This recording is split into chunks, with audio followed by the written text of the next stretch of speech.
अखिल भारतीय किसान सभा राजस्थान की स्थानीय इकाई के पदाधिकारियों ने अध्यक्ष तेजपाल गोदारा के नेतृत्व में तहसीलदार गोविंदराम बगड़िया को जिला कलेक्टर के नाम ज्ञापन सौंपकर किसानों को बुआई के लिए समय पर बीज उपलब्ध करवाए जाने की मांग की है। ज्ञापन में बताया गया है कि किसानों को बरसात के शुरुआती समय में अभी अगर बीज सब्सिडी पर उपलब्ध करवाया जाता है तो भी किसान उसका उपयोग कर सकते हैं। कृषि विभाग की हर बार की तरह इस बार भी अगर देरी होती है तो किसानों को कंपनियों के महंगे बीज बाजारों से खरीदने पड़ेंगे। ऐसे में सरकारी सस्ते बीजों का फायदा कैसे मिलेगा? राम नारायण रुलानिया, राम कुमार मेघवाल, तेजपाल गोदारा, बनवारी लाल बिजारनिया आदि ने तहसीलदार को बताया कि समय पर अगर बीज उपलब्ध नहीं होते हैं तो किसानों को मजबूर आंदोलन करना पड़ेगा। इस अवसर पर तहसीलदार गोविंदराम बगड़िया ने कहा कि इस बारे में किसानों की भावना से विभाग को अवगत करवाकर समस्या समाधान के प्रयास किए जाएंगे। ज्ञापन सौंपने के दौरान कैलाश चंद जांगीड़, पूर्व सरपंच भगवाना राम, राजेंद्र सिंह, भरत गुरु, महबूब बड़गुजर, सोहेल गोपालपुरिया, पूनमचंद मेघवाल, कॉमरेड जगदीशनाथ, जितेंद्र भार्गव, परमवीर रुलानिया,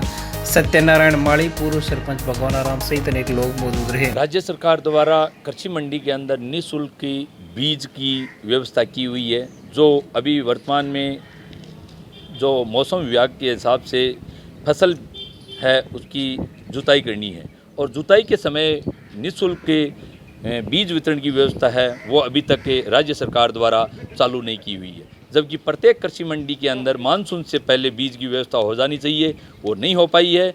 और वर्तमान में जो बड़ी बड़ी कंपनियां हैं वो बीज का ब्लैक कर रही है और मुंह मांगे दामों पर बीज के पैसे वसूल कर रही है। इसलिए हमने आज ज्ञापन दिया है कि सुजानगढ़ क्षेत्र के किसानों के लिए कृषि मंडी से बीज उपलब्ध किया जाए, निःशुल्क बीज किसानों के लिए। कहते किसानों को एक और राजस्थान सरकार ये कह रही है कि किसानों को फ्री बीज वितरण करने को लेकर के राजस्थान की गहलोत सरकार ने आज ही एक हमने लेटर में पढ़ा है कि 15,000 करोड़ रुपए राजस्थान के लिए किसानों को फ्री बीज वितरण के लिए दिए गए हैं। बल्कि फ्री बीज वितरण कब आता है? जब किसान खेत की बुआई कर लेता है और बुआई करने के बाद में फ्री का बीज वितरण आता है। इससे यह साफ जाहिर होता है या तो कृषि विभाग के जो अधिकारी है उनकी बीज कंपनियों से साठगांठ है, ताकि किसान महंगे दामों में बीज के बाज़ार से बीज खरीद लेता है और बुआई कर लेता है। उसके बाद में उस बीज को या तो बाज़ार में बेचा जाता है और राजस्थान सरकार से जो बजट का बीज आता है उसका किसानों के लिए कोई फ़ायदा नहीं है। इसीलिए हम जिला कलेक्टर के माध्यम से राजस्थान सरकार को यह अवगत करवाना चाहते हैं, मुख्यमंत्री जी को, कि समय पर किसानों को बीज उपलब्ध करवाया जाए ताकि किसान की बीज के नाम पर बाजार की जो कंपनी है वो लूट बंद हो सके।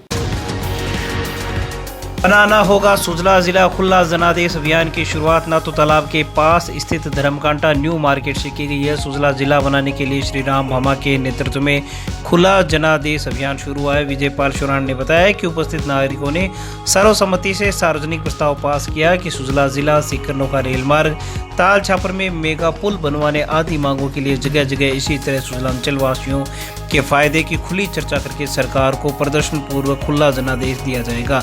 इस दौरान रतनलाल प्रजापति, मंगतोली घोषी, बाबूलाल माली, बीजेपी नेता BL भाटी, संजय पाल शोरान, सावीर घोषी, संतोष सिंह, पाल प्रजापति सहित अनेक लोग मौजूद रहे।